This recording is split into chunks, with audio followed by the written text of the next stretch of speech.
A stunning claim today in the Ben Roberts-Smith defamation trial. Lawyers for 9 newspapers arguing the evidence of an SAS member could single-handedly win the case. Only that soldier is refusing to answer questions. The SAS member was a rookie trooper in 2012 when it's alleged he was ordered to execute an unarmed Afghan detainee by Ben Roberts-Smith, an allegation the Victoria Cross recipient denies. Hello, I'm Paul Barry. Welcome to Media Watch. And the case they billed as the defamation trial of the century is turning out to be just that. For months now in the federal court, one of Australia's most decorated war heroes, Ben Roberts-Smith, has been fighting two of Australia's most decorated journalists, Chris Masters and Nick McKenzie, over allegations in The Age, Sydney Morning Herald and Canberra Times that he committed war crimes in Afghanistan, and that he was guilty of bullying and domestic violence. Beneath the bravery, the dark secrets of our most decorated soldier. So, how is it panning out for the man who denies all the allegations and is suing for damages? Answer, not well. The Ben Roberts-Smith defamation trial has taken another sensational turn with a claim that the war hero deliberately murdered a teenage prisoner because he was angered by an order not to kill anyone. Former soldier Andrew Hastie has given bombshell evidence claiming Ben Roberts-Smith had a reputation for bullying troops. The ex-wife of Ben Roberts-Smith has given sensational evidence at his defamation trial, saying he pressured her to lie about their relationship. Sensational, bombshell, dramatic, you name it. And if you read the print media, which have been covering the trial on a daily basis, the headlines have been even worse. Here's the Courier Mail. Hero under fire. Bombshell evidence. VC winner shot prisoner in the back. Court told. Heroes boast after killing. I pulled out my 9mm and blew his brains out. And here is the Daily Telegraph. VC hero known as a bully, MP. Tell him to shoot him, or I will. Second unnamed SAS soldier testifies against BRS. Day after day, witnesses have filed into court in Sydney to shred Roberts-Smith's reputation as an Australian war hero and one-time Father of the Year. And while it's vital to note that the court has heard only one side of the story, akin to the prosecution case, it's pretty clear that Roberts-Smith has only damaged his image further by suing.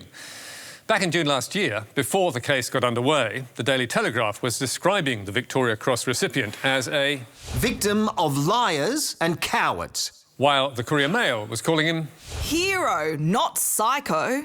And back then, the Daily Mail was also in his corner, declaring him fighting fit for the battle to clear his name. But now, 10 months on, as more and more witnesses have lined up to blacken his character and bravely reveal the darkest secrets of Australia's war, many are expressing amazement at the soldier's decision to sue. Why did Ben Roberts-Smith bring this case? It's extraordinary. Just to remind you all that BRS is the plaintiff. I know he looks like the defendant, but he brought this case. And as litigation lawyer Michael Bradley told Media Watch, a lot of people have said a lot of things about him under oath, which paint a deeply unpleasant portrait. So, if Roberts-Smith is getting such a hammering, does that mean he's lost the case? Short answer, no. As defamation barrister Matt Collins QC told Media Watch, you cannot judge how a case is going from media headlines. We will only know the result when judgment is delivered. And Michael Bradley agrees. The trial still has a long way to go. The media defendants threw an extremely wide range of devastating allegations at Roberts-Smith, from war crimes to domestic violence. Proving the truth of every one of them is a massive challenge. So the case is really likely to hinge on their contextual truth defence, meaning that if they can prove that the worst thing they said about him is true, then they don't need to prove all the rest. In practical terms, says Bradley, that means it's going to come down to the allegations that he murdered people in Afghanistan. And proving that just one person was executed by Ben Roberts-Smith or on his orders could potentially be enough. So, how is that going? Well, that'll be for the judge to decide, but so far there appears to be strong evidence on 2 or 3 killings. For example, one former SAS soldier, known as Person 4, testified on oath that Ben Roberts-Smith kicked a handcuffed Afghan prisoner off a cliff. And the soldier then told the court, Mr. Robert Smith and Person 11 had a quick conversation, which he didn't hear before 2 to 3 rounds rang out. He did not witness the shots, but turned around to see Person 11 in a position to shoot. Another former SAS soldier, Person 41, gave evidence in relation to the alleged killing of 2 other prisoners.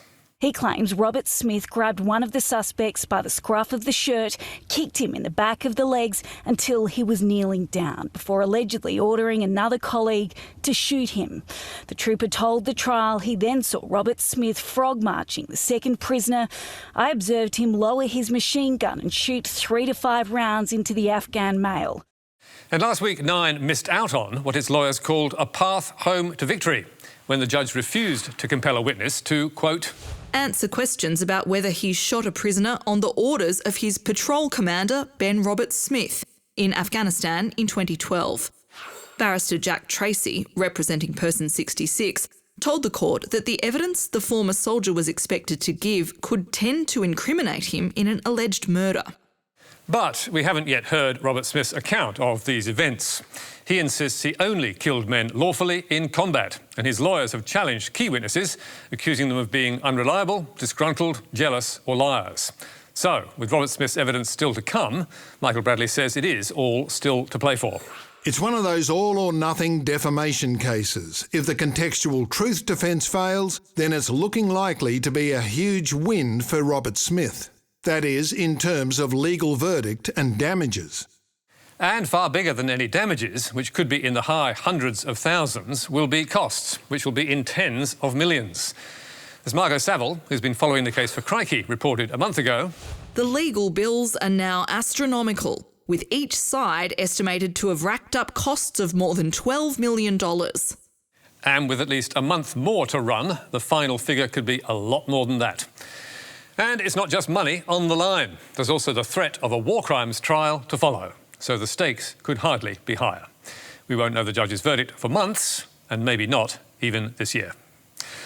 But now, as the nation waits for the PM to call the election, Scott Morrison is reminding voters that picking a government is a serious business. It's not like deciding, who should be voted off the island on Survivor or something like that. It's not a reality television show. Actually, Survivor sounds bang on, which is why last week's budget came with billions of dollars in campaign giveaways. And the News Corp tabloids greeted them with love. Josh's giving tree.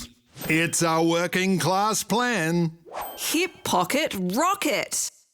Meanwhile, the Courier Mail reminded Queenslanders who they should thank for all this largesse with taxpayers' money. Vote 1, Josh Frydenberg. But as former PM Kevin Rudd, who is no friend of News Corp, quipped on Twitter, this is not the way such handouts have always been received. Imagine the Murdoch coverage if Labor had just delivered 4 times the deficit, 5 times the debt. It would be Armageddon on the front pages. Yes, the media's obsession with debt and deficit disasters disappeared once Labor lost office. So, how did the budget goodies go down with voters? Sky's Tom Connell was in the important marginal seat of Macquarie, northwest of Sydney, to find out. How many do you think the package announced tonight, cost of living, the pressures are going to be eased? Nobody. OK. It was perhaps Australia's saddest party, and a reminder that the budget is far less exciting to Australians than many journalists think, as Tom was soon discovering.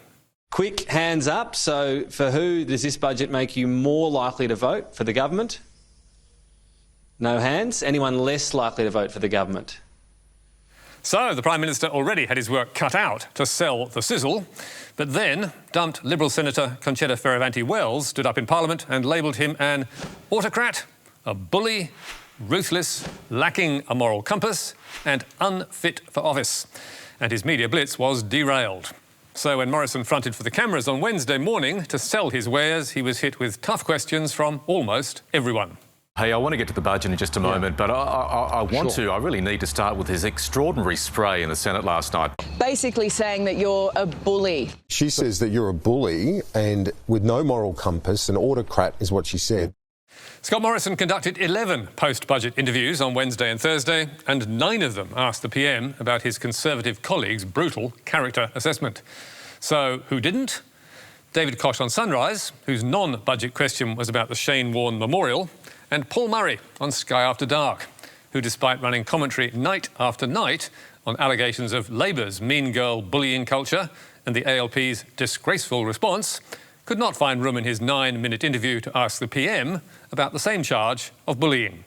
I guess he simply ran out of time.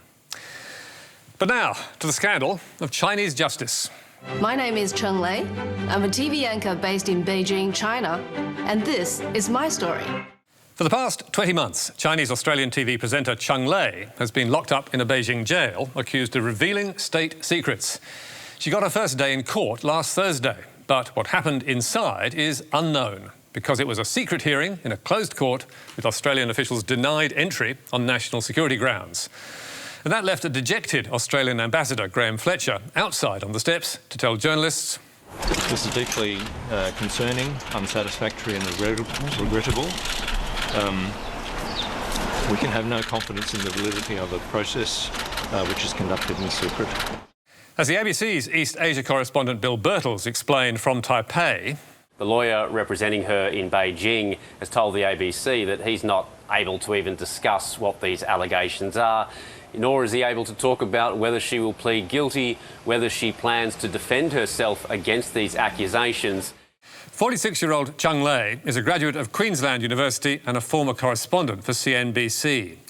And before her detention in August 2020, she was the face of the global business show on China's state broadcaster, CGTN. Her network homepage is still online, but when you search her name, only one story comes up. China arrests Cheng Lei, suspected of illegally sharing state secrets abroad. And that is all we know. As Foreign Affairs Minister Marise Payne said in something of an understatement, the continuing lack of transparency is concerning and further undermines confidence. But, according to journalist Peter Grester, who was locked up in an Egyptian jail for 400 days... It is part of a trend that we're seeing globally where authorities are using vaguely worded national security laws to silence uncomfortable journalism. Now, we know that Cheng Lei had made a few critical remarks on social media about the Chinese government soon before she was arrested. And so in the absence of any other evidence, it seems that that's the main reason behind all of this. Following her one-day court hearing, Lei's verdict was deferred, which means she could remain in jail for weeks, months or years before she learns her fate. And with Chinese courts having a 99% conviction rate, the verdict is not about her guilt or innocence, but rather the length of her sentence. Since being detained 20 months ago, Lei hasn't been able to speak to her 2 children in Melbourne, and nor has any Australian correspondent been able to cover her case from China. Because weeks after Lei was taken by authorities, the ABC's Bill Birtles and the AFR's Mike Smith fled the country after police came knocking on their doors. I had the 7 security police on my doorstep. They came into my home, read me out some documents outlining China's national security laws, and very alarmingly told me that I would not be able to leave the country. The two of us, Mike Smith and myself, were kind of odd people to interview or interrogate if it was really just about that case. So it sort of felt to me like the whole episode was about harassment. Birtles and Smith were just 2 of more than a dozen foreign correspondents who left or were expelled from China in 2020. And amid ongoing tensions between China and Australia over trade and Chinese foreign policy, it appears to be too dangerous and too difficult for correspondents to return. That leaves the AFR's Michael Smith covering China from Tokyo. The ABC's Bill Birtles is based in Taipei. So too the Australians' Will Glasgow, and Nine's Eric Bagshaw is in Singapore. Attempts by the ABC's Sarah Ferguson to be based in Beijing went nowhere after Chinese authorities refused to grant her a visa. So it was left to former ABC China correspondent Stephen McDonnell, now with the BBC, to report on the case from Beijing, or at least to try, with limited success. Heading down to the courtroom where Cheng Lei's hearing will be on, and as always with these hearings, there are all these kind of guys hanging around with bags, and some guy filming me just there. Obviously they're sort of some type of state security people. Surveillance and intimidation of journalists in China is nothing new, but according to a report by the Foreign Correspondents Club of China, it is on the rise. As The Guardian reported in January, the methods include online trolling, physical assaults, hacking and visa denials. Reporters can also be slapped with a lawsuit, which makes it almost impossible to get out of the country. And then there is jail. According to the Committee to Protect Journalists, there were 50 journalists sitting in Chinese jails last year, more than in any other nation, including major media figures in Hong Kong, where the island's once proud culture of a free democratic press has been destroyed. Speaking ahead of Cheng Lei's day in court, businessman Warwick Smith, who has decades of experience doing deals in China, told The Australian, "It's not right, it's not fair, and we should be allowed to criticise it." But whether China will listen is, of course, another matter. And that's all from us for tonight. There's more on our website where you can stream or download the programme. And don't forget Media Bites every Thursday. But for now, until next week, goodbye.